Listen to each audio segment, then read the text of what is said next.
Ready or Not, a game that people regard as a spiritual successor to the Swat series, which admittingly that's a pretty big role to fill, has seen some drastic improvements over the year, and it's nice knowing with each update we are nearing the full release, but of course there is still lots of work to be done, especially in the AI department. But with the recent update, we see the implementation of new maps, weapons, AI improvements, as well as a first implementation of a gore mechanic. Now, it isn't anywhere near World at War level of quality, but we can see some deformations in facial structure if you're sadistic like me and just full auto 762 into someone's face. Now, throughout the video, I'm going to be bringing up SWAT 4, but don't take this as like harsh criticism of Ready or Not, because it's an early access game being compared to a game that's 16, 17 years old and has seen numerous advancements through mod support. And I especially bring this up around criticizing Ready or Not's AI and rules of engagement, because a big criticism of Ready or Not at the moment is that the friendly AI is just horrendously bad at the moment, especially with the latest update. But in all seriousness, let's have a look at the new maps. We see the finalization of 5 new maps. Some current maps have also seen improvements, and one thing I really like is the implementation of a narrative being added to the game. You'll find that some of these maps are interconnected, and that's good for world building, because I really like this about the SWAT 4 expansion. But an example in Ready or Not would be the addition of the map called the Spider and the Sinuous Trail, I think that's how you pronounce it. But you find the IP that leads to this data center, and then the data that you find at the data center leads you to another map, which is a recruitment center, which is why it's called the Spider. It's basically to trap children for these adult movies, and you don't need to play any map in any particular order, but if you read the mission briefing, you'll know how everything is connected. But if we look at these maps in a lot more detail, the Spider just has this really sinister ambience to it. It just feels so dirty, so gritty. I appreciate that they've implemented more day levels. I felt like before all the maps were nighttime and you'd only really need to take NVGs, but the Spider is on a smaller scale, which is great because I prefer smaller maps. You face armored guards with automatic weapons, so bring AP rounds in a big beefy caliber. Don't take none of that pissy hollow .9mm ammo. But a cool thing about the AI is that when their morality drops to 0, they can shoot themselves, and let me tell you, it caught me off guard when I saw the suspect we had to apprehend on this level shoot themselves in the head, because I was in no way expecting it. But moving on to the data center, you find yourself going through mazes of computer servers, some which most likely host illegal stuff, but this level was really tough because you faced the same armored guards with automatic weapons, and I found them much less likely to surrender, and they can also pop out of a lot of unpredictable angles, and you can get easily surprised by them. I like the emails that you can find on the computers because it makes the economic situation of Los Suenos a little more realistic, and it makes it feel like a real place where people came to work. But overall, this is a good map. It's a daytime one, you've got multiple levels, and it's not insanely huge like the hotel level on Raid. It's probably one of the more perfect lengths to me. Not too long, but it's also not too small like some other maps that I'm going to talk about. Another level that was added is a massive postal center where you have to respond to a shootout that is broken out between detectives and gang members because they went to investigate it for smuggling and weaponry. Now, one of my favorite things about SWAT 4 that I hope they implement something similar in this game is different senses of urgency, because in SWAT, when there's an active shooter, you get a briefing with 911 calls and you can hear people panicking, you can hear gunshots in the background, and the briefing is presented in a way where you don't know much and you need to calm the situation with as little information and as quickly as you possibly can, as opposed to executing a search warrant where it doesn't feel like you need to be like rapidly responding and there's no sense of urgency, you know? Detective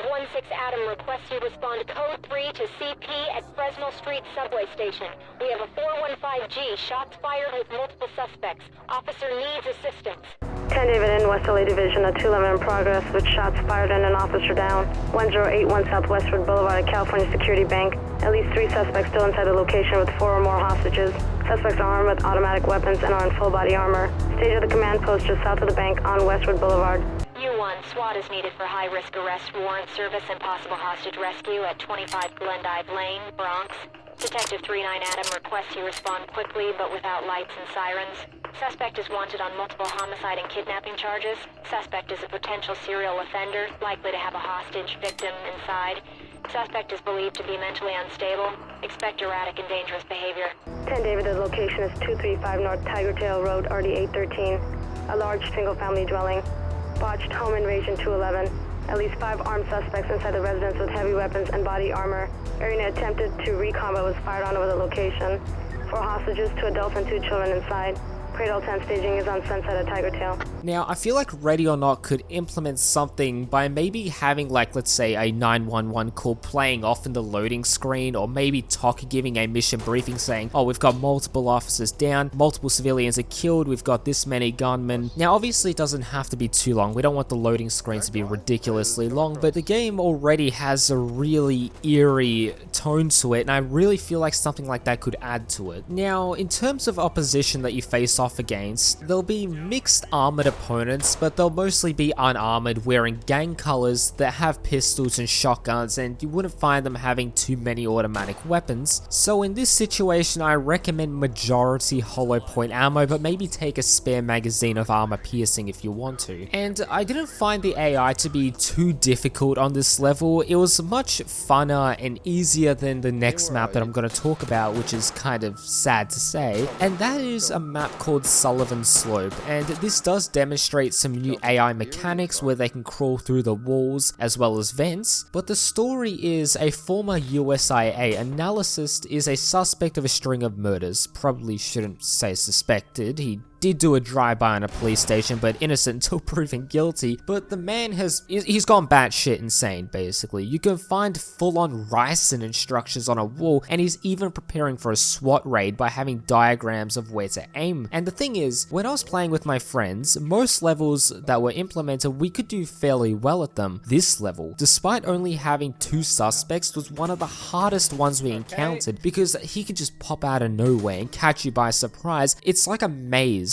inside there. There are so many angles he can either pop out of or he can ambush you from, and he's very accurate. But I like this because I felt like the postal center was easier, but you're facing off against gang members opposed to a former government agent. But another map that was added was the hospital, and from a story perspective, it continues on from the club shooting because apparently the leader is in intensive care and they really tore the place apart. Someone was literally a day off retirement, but I like these little additions because the SWAT Force hospital level had something similar, and it makes it feel just so much darker, like he was a day off retirement. Did he make it out alive? And it leaves that thought in the back of your mind as you're clearing the level. But this level is very eerie. I mean, it's a hospital. I don't like hospitals. I don't like the smell of it, and the x-ray rooms with the MRI machines and everything, just it creeps me out. But this level features multiple floors, and you'll face off against armored gunmen with automatic weapons, and they are pretty tough to deal with, so be advised. You'll find varying light levels, and I recommend you bring a flashlight opposed to NVGs because there are some pretty dark hallways. But speaking of dark things, some of the current maps aren't as dark as they used to, especially the crack house, because in the past you really only had to use NVGs. I didn't find too much of a reason to take a flashlight because the maps weren't that bright, and some people say they don't like it, but personally I kind of prefer it, to be honest. But overall, a lot of the maps are very nicely done now, but I haven't heard any news on the school level, which apparently is going to be a college instead of a high school or primary school. I do hope they stick to their guns and they implement it, but let's look at the new weapons that were added. We see the addition of 3 new submachine guns, the MP7. It's nice and extremely accurate at full auto, which is what I tend to use when I'm using submachine guns. We see the P90 and the SPC9, which are freaking nuts because they can throw down a whole magazine worth of ammo in a couple of seconds. The SPC especially won't be that good for ammo management because you can just spray it like an A10. It's so much fun to use. A new pistol called the M11 Compact has been added that fires 9x19mm ammo, and it's in a 19 round magazine, which is more than the Beretta's 15, but I still prefer to use the Beretta because it reminds me of the gun that was used in Resident of Evil, the Samurai's Edge, but new bullet and ballistic mechanics have been implemented, and what I mean is that bullets can ricochet off surfaces now, and the chance of it happening is dependent on what type of bullet is fired and what type of surface is hit, primarily steel. And in my last Ready or Not update video, someone pointed out the different types of armor because I was a little confused about the pros and cons between them, and now steel armor can cause spalling. However, the player won't take damage, but the teammates nearby will, so something to take into consideration when choosing armor. But moving on to something that I've wanted to see in the game for a while now, and that is new gore mechanics. They are still a heavy work in progress, but it's nice to see a little taste of what's to come. Faces can now get pushed in and the person's eyes can completely disappear. You can mangle limbs, and if a bullet penetrates someone, it can cause a trail of blood splatter on the wall behind. It's really unnerving, but a nice touch. Hopefully in the future we see some really detailed gore mechanics. I sound like a maniac as if that's something that I really